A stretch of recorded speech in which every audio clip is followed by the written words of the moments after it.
YouTuber Joseph alias ప్రశ్న Raavan arrest వ్యవహారం మరింత వేడెక్కుతోంది. డిప్యూటీ సీఎం పవన్ కళ్యాణ్ పై అనుచిత వ్యాఖ్యలు చేశారనే ఆరోపణలతో నమోదైన కేసులో ప్రశ్న రావణ్ ను పోలీసులు అదుపులోకి తీసుకున్నారు. ఈ నేపథ్యంలో గన్నవరంలో జడా శ్రావణ్ సమావేశం నిర్వహించారు. ఈ సందర్భంగా ఆయన మాట్లాడుతూ ఇది ప్రజాస్వామ్యానికి చీకటి రోజని విమర్శించారు. ప్రజా సమస్యలపై ప్రశ్నించిన వారిపై కేసులు నమోదు చేసి అరెస్టులకు పాల్పడటం సమంజసం కాదని ప్రభుత్వాన్ని ప్రశ్నించారు.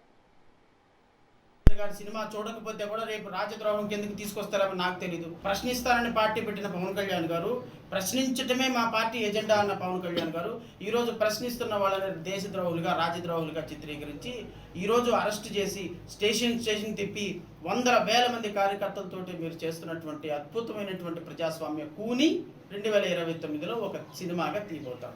ఏంటి ఆ సినిమా అంటే, పోటీ చేసిన అన్ని చోట్ల ఓడిపోయినటువంటి జనసేన పెద్ద గుండు సున్నా, 21కి 21 సీట్లు, 100% స్ట్రైక్ రేట్లో ఉన్నటువంటి ఒక పార్టీ, 100 to 0% స్ట్రైక్ రేట్ పడిపోయినటువంటి జనసేన.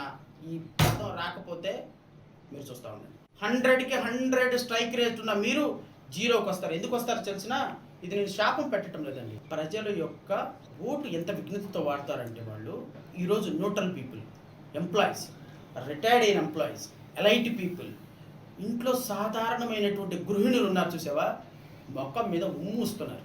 ఇట్లాంటి వాడికి ఓటేసింది అని రావణ్ ప్రశ్నిస్తే తప్పైతే కోర్టు చూసుకుంటుంది. హర్షాలు దేశద్రోహం పెట్టడం ఏంటండి? మీ అన్న మీద ట్వీట్ పెడితే దేశద్రోహమా? మిమ్మల్ని ప్రశ్నిస్తే రాజద్రోహమా? చేసిన తిప్పి 100 మంది కార్యకర్తలని 1000 మంది పోలీసులను పెట్టి కొట్టిస్తారా? It's not correct. ఖచ్చితంగా ప్రజలు సమాధానం చెప్తారు. ఇలాంటి వ్యక్తులను ఎన్నుకున్నందుకు ప్రజలు సిగ్గుపడతారు. రేపు ఖచ్చితంగా ప్రజాస్వామ్యం, ఈరోజు రావణ్ అరెస్ట్ అవుతాడు, రేపు పొద్దున బెయిల్ వస్తుంది. ఎందుకంటే ఏది కూడా శాశ్వతంగా నడవదండి.